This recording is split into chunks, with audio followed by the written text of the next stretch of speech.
नमस्कार आप सभी लोगों को BIPL के शुभारंभ पे यहाँ आने के लिए बहुत बहुत धन्यवाद। और जैसा कि आपने देखा कि हम हाथ में पत्थर पकड़े थे, रवि किशन जी उस पे नारियल तोड़े, उस समय हमारी सहायता के लिए निरहुआ आया।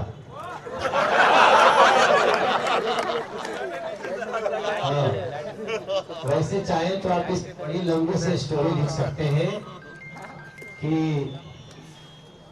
जब पत्थर हाथ पे था तो रवि किशन जी का निशाना कहीं और भी था, सर पे था। लेकिन हम बहुत मैं खुश हूँ कि BIPL के बहाने हम सभी को आपस में मिलने का मौका मिलता है। और दोस्तों, जीवन एक दूसरे से मिलते रहने का ही नाम है। हम सभी मुसाफिर हैं, हम सभी देश के अलग अलग हिस्सों से,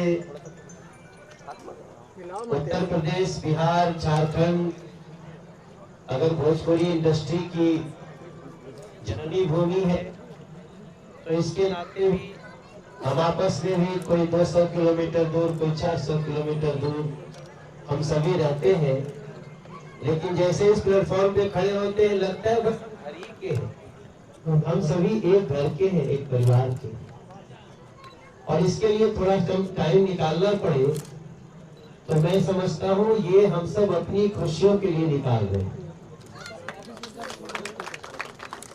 तो इस नाते मेरे लिए भी टॉप प्रायोरिटी है। और कोई नहीं जानता आप अपने सफर में कब कहाँ चला जाएगा, ये मैंने अपने जीवन में महसूस किया। हम सभी चलते हैं अपनी दिशा के साथ, अपनी गति के साथ, लेकिन कोई होता है जो आपको कहीं और ले जाने के लिए चला रहा होता है। तो हमको आपको पता नहीं होता।